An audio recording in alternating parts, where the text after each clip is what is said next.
மேடையில் இருக்கின்ற இனிய நண்பர்களே, இந்த திரைப்படத்தின் இயக்குனர் சக்தி சரவணன் அவர்களே, சரவணன் சுப்பையா அவர்களே, மற்றும் இந்த படத்தில் வேலை செய்த அத்தனை தொழில்நுட்ப கலைஞர்கள், நடிகர்கள், அத்தனை பேருக்கும் முகத்தை பார்த்து பார்த்து போர் அடிச்சிருக்குன்னு நினைக்கிறேன். அன்புள்ள தொலைக்காட்சி மீடியா நண்பர்களே,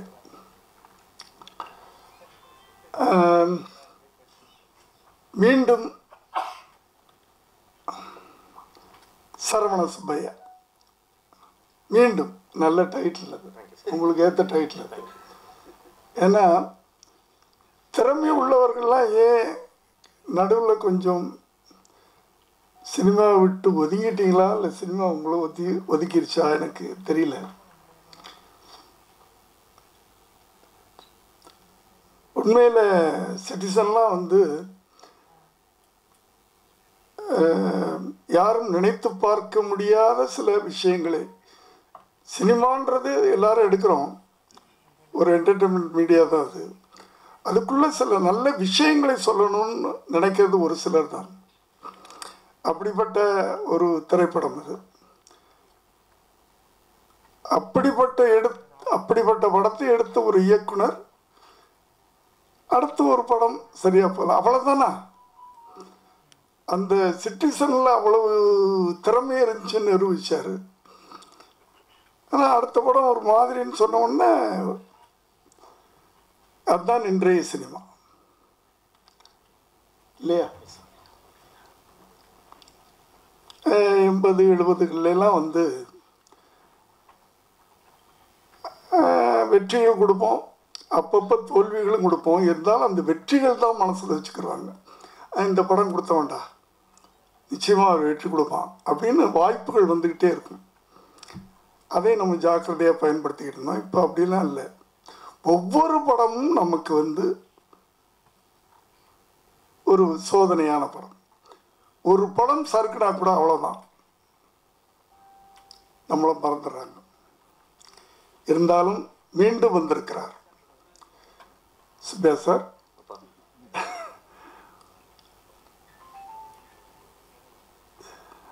எங்க விழுந்தோம் அப்படின்னு நினைக்காதீங்க, எங்க வழுக்கணும்னு நினைங்க. விழுந்ததுக்கும் வழுக்கிறதுக்கும் வித்தியாசம் உண்டு. நல்ல கலைஞர்கள், திறமை உள்ளவர்கள் சில நேரத்தில் வலிக்கிறோம். அது ஏன்? விழுந்தா எந்திரிச்சிடலாம், வழுக்குனா கஷ்டம். அதனால் ஒரு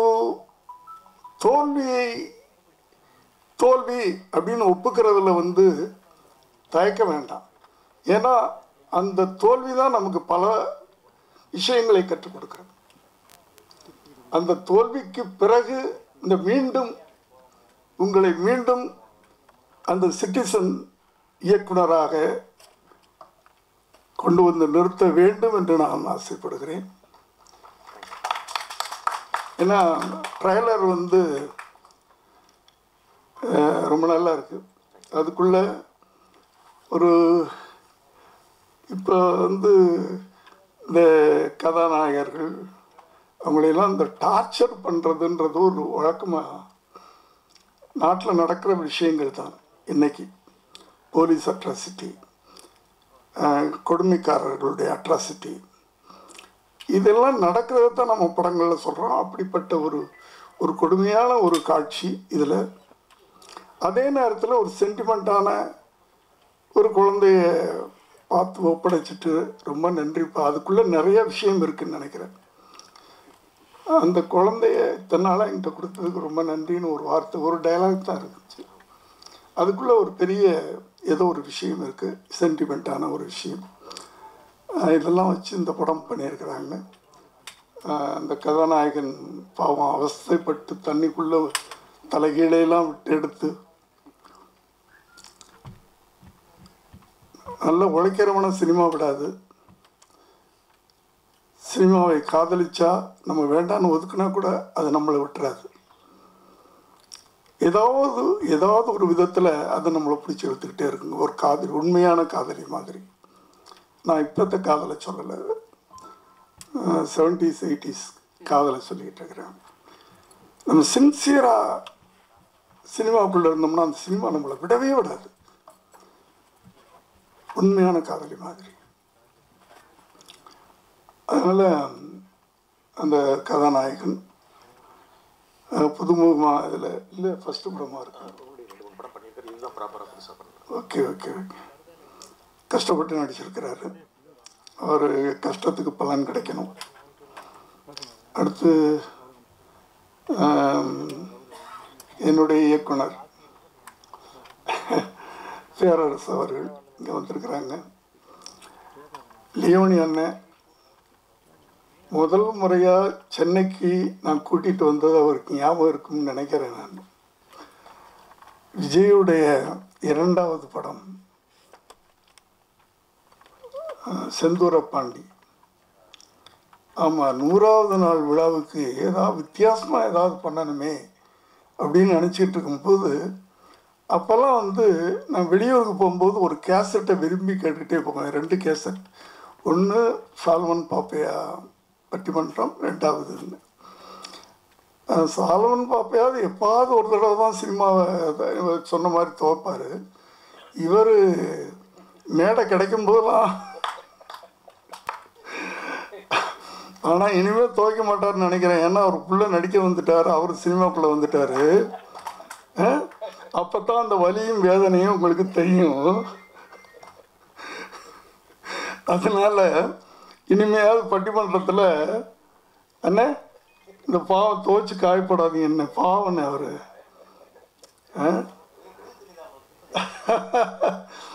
அந்த செந்தூரப்பாண்டி 100வது நாள் விழாவுக்கு அந்த கேசட்டையெல்லாம் கேட்டு கேட்டு ரசிச்சுட்டு, ஏன் இவரை கூப்பிட்டு ஒரு பட்டிமன்றம் நடத்தக்கூடாது, காதலா வீரமா அதானே தலைப்பு வச்சு, காதல் தான் பெருசு வீரம்தான் பெருசு அப்படின்ற மாதிரி ஒரு சினிமாவை தாண்டிய ஒரு பட்டிமன்றம் வச்சுருந்தேன்.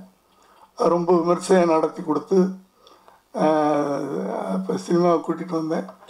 அவரை என் சொந்தக்காரன்றதுக்காக கூட்டிகிட்டு வரல.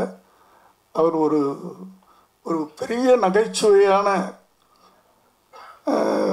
இயற்கையாகவே நகைச்சுவை உணர்வு கொண்டவர்.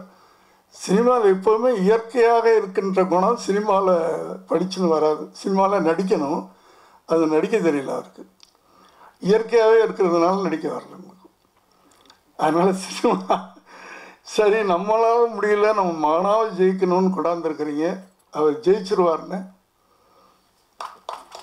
ஏன்னா அதுக்கு சப்போர்ட் பண்ணுறது யாருன்னு எனக்கு தெரியும். அதனால் அவர் ஜெயிச்சிருவார். அடுத்தது நாஞ்சல் சம்பத் அவர்களை பற்றி, அவர்கள் இருக்கிற மேடையில் நம்மளாம் இருக்கிறோம், பேசுகிறோம். அது எப்படி அது தைரியமாக பேசுகிற, அது எப்படி தைரியமாக அவர் இருக்கிற மேடையில் இனிப்படி தைரியமாக பேசுகிற அப்படின்ற மாதிரி நம்மளை கேட்க வேண்டியது இருக்குது. அடுத்தது யாரோ பேசும்போது சொன்னாங்க, சிஎம்ஏ பயப்படுவார் பாண்டே சாரை பார்த்து அப்படின்னு. அப்படியா சார்? அப்படியா சார்? சொன்னாங்க சார். யாரோ இங்கே யார் பேசுனது? ஆன்கரிங் பிஎம்ஏ, நான் சிஎம் கூட சொல்ல, பிஎம்ஏ உண்மைதானா? அவ்வளோ பெரிய அவர் பேட்டின்னா எல்லாருமே பயப்படுவோம். உண்மையில் பிஎம் பயப்படுறதுக்கு ஒன்றும் ஆச்சரியம் இல்லை. திறமையான ஒருவர், ஆனால் வழியை மட்டும் எங்கேயோ போய்கிட்டு இருக்கிறாரோன்னு நினைக்கிறேன். அப்படியாப்பட்ட திறமையான ஒருவர் தமிழ்நாட்டுக்கு, தமிழர்களுக்கு உறுதுணையாக இருந்தால் சந்தோஷப்படும். ஏன்னா நல்லவர்கள்லாம் வல்லவர்கள், நல்லவர்கள் வழி தவறி போயிடக்கூடாது அப்படின்ற ஒரு நல்ல எண்ணத்தில் நான் சொல்கிறேன். அதை எடுக்காது அவருடைய, ஏன்னா மற்றதையும் நம்ம நினைக்கணும்ல. அடுத்தது ரவிமரியா சார்